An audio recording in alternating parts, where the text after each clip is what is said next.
अस्सलाम वालेकुम, कैसे हैं आप सब। आज मैं आपको the wall city of Lahore, जिसको पुराना लाहौर या अंदरूनी लाहौर भी कहा जाता है, तो लाहौर के 13 दरवाज़ों में से जो दिल्ली गेट है उसका विज़िट करवाऊंगी। स्टार्ट में ही बहुत प्यारी हैंडमेड जो चीज़ें बनी होती हैं या हमारे कल्चर से रिलेटेड जो चीज़ें हैं उसकी शॉप्स थी, वो बहुत ही प्यारी लग रही थी। फिर लेफ़्ट साइड पे एक ऑफिस बनाया हुआ था। जो टूरिस्ट आते हैं, सियाह आते हैं, दुनिया भर से लोग जो हैं वो अंदरून को देखने के लिए आते हैं, तो उनके लिए गाइड जो थे वो वहाँ पे मौजूद थे। उसके बाद इनकी गलियाँ जो हैं वो बहुत ही प्यारी डेकोरेट हुई हुई थी, फूल पौधे, और इतनी प्यारे इनके दरवाज़े जो हैं वो पुराना कल्चर हमारा जो है वो सारा जो नज़र आता है उसमें वो इतना खूबसूरत लग रहा था। बाज़ार इनका बहुत ज़्यादा रशी बाज़ार है, पुर रौनक बाज़ार है। अंदरून जो है वो अपनी छोटी छोटी गलियों की वजह से भी मशहूर है, और बाज़ार में इतनी रौनक थी। एशिया की सबसे बड़ी मार्केट भी यहाँ पे मौजूद है, जहाँ पे खुले मसाले और चीज़ें वगैरह मिलती हैं। तो अंदरून में जाके आपको ये अच्छा लगता है कि वहाँ पे हमारा जो कल्चर है, हमारी जो सकाफ़त, हमारी जो सारी चीज़ें हैं वो वैसे की वैसे ही अभी तक मौजूद हैं। उसके बाद यहाँ पे गली थी, गली सुरजन सिंह के नाम से फ़ेमस है। ये बहुत ही मशहूर गली है। जो सुरजन सिंह था वो हकीम भी था, और जो शाही ख़ानदान थे ना तो उनकी खिदमत करता था, इसलिए वो बहुत ज़्यादा फ़ेमस भी था।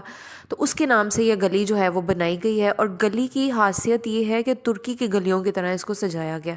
बहुत प्यारे से ना पौधे लगे हुए थे, लाइटिंग हुई हुई थी, रंग बिरंग कलर के फ्लावर्स लगे हुए थे, और सफाई का बहुत ज़्यादा इंतज़ाम है। 2008 में इस गली पे बहुत ज़्यादा काम हुआ, और इसमें ना सबसे मेन चीज़ जो थी वो है उस्मान की बैठक। उस्मान की बैठक की ये खासियत है कि लोग वहाँ पे शाम को जब फ्री हो जाते हैं, जैसे पहले वक्तों में होते थे, तो एक दूसरे से मिल बैठते हैं, एक दूसरे का दुख सुख सुनते हैं, और मोहल्ले वाले सारे बैठ के लूडो खेली, तो बातें शातें कर ली। वो सारा जो माहौल है ना वो अभी तक वैसे ही बरकरार है जैसे पहले ज़माने में होता था। तो बहुत अच्छा लग रहा था उनकी मोहब्बत, प्यार और सब कुछ देखकर, जो अब इस तरह हम लोग नहीं बैठते या अब लोगों में वो चीज़ नहीं रही, तो वो वहाँ पे अभी भी ये चीज़ें मौजूद थी।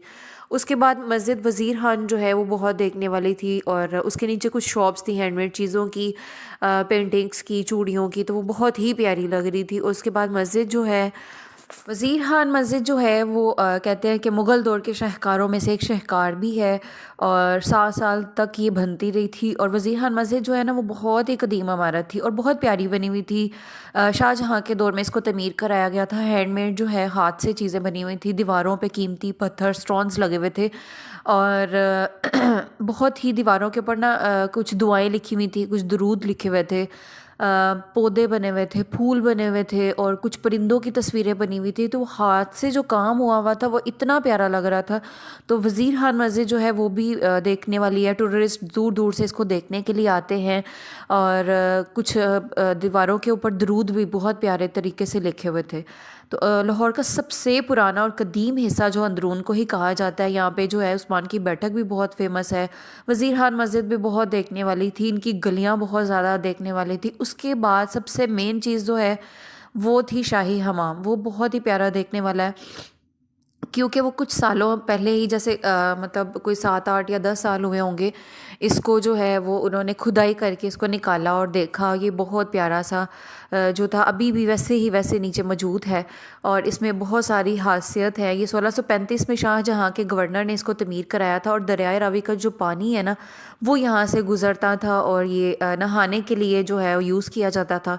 शाही काफ़िले ना बहुत दूर दूर से आते थे जब, तो उनको रेस्ट करने के लिए एक जगह चाहिए होती थी। तो ये देखें, ऊपर तक इतनी प्यारी दीवारें जो हैं वो बनी हुई थी। दीवारों के अंदर अगर आप देखें तो कुछ शक्लें बनी हुई हैं, कुछ परिंदों की शक्लें बनी हुई हैं, कुछ पौधे, इस तरह की बहुत खूबसूरत जो है ये बना हुआ था शाही हमाम।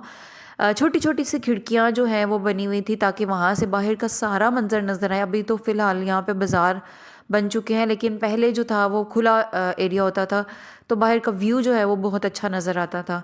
और जो शाही ख़ानदान के जो लोग थे यहाँ आते थे और नहाते थे और रेस्ट करते थे, या थोड़ा कह लें कि अपने आप को रिफ़्रेश करते थे। और कुछ कहते हैं कि एक दिन जो है वो औरतों को भी नहाने का दिया जाता था, तो उनके जो बच्चे हैं वो वहाँ आके खेलते थे।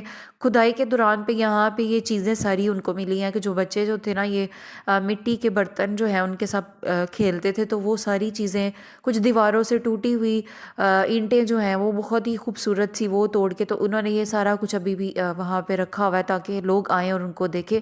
टूरिस्ट आते हैं, दुनिया भर से लोग इसको शाही हमाम को देखने आते हैं। यहाँ पे 21 कमरे हैं जो 8 गर्म पानी के हैं और 8 ठंडे पानी के हैं। तो जब चाहते थे मतलब दरियाए रावी से पानी जब गुज़र के आता था यहाँ नीचे सुरंगों से, तो ऐसी जदीद टेक्नोलॉजी थी जहाँ पे जब चाहते थे जिस रूम से गुज़रता था तो ऐसी ईंटों के अंदर कुछ चीज़ लगाई हुई थी कि मतलब वो खुद ब खुद ऑटोमेटिकली वो गर्म हो जाता था पानी, वो पूरा रूम जो है वो गर्म हो जाता था और वो लोग नहाते थे, या स्टीम बाथ कह सकते हैं। रूम का टेम्परेचर इतना अच्छा हो जाता था, मतलब तब भी इतनी जदीद टेक्नोलॉजी थी। उसके बाद एक दीवार है वहाँ पे, अगर आप एक कॉर्नर में खड़े हो, दूसरा दोस्त दूसरे कॉर्नर में खड़ा हो तो आवाज़ आती है। वो कहावत बनी हुई दीवारों के भी कान होते हैं, तो वो उस तरह की एक दीवार जो है वहाँ पे मौजूद है। लाजमी अंदरून जाइएगा और उस्मान की बैठक देखिएगा जहाँ पे लोग अभी भी बहुत मोहब्बत और प्यार के साथ रहते हैं। अल्लाह ताला हमें भी तौफीक दे, हम ऐसे ही मोहब्बत प्यार के साथ एक दूसरे के दुख सुख में साथ दें और अंदरून की गलियों को देखें, मस्जिद देखें, उस्मान की बैठक को देखें, शाही हमाम को देखें और ये सारी चीज़ें देखें जो हमारे कल्चर को ज़ाहिर करती हैं। बहुत ही अच्छा लगता है। अगर आपको मेरी वीडियो अच्छी लगी है तो लाइक कर दें, सब्सक्राइब कर दें चैनल को और मुझे दुआ में याद रखिएगा। अल्लाह ताला आप सबको अपने घरों में खुश रखे, आबाद रखे। अल्लाह हाफिज़।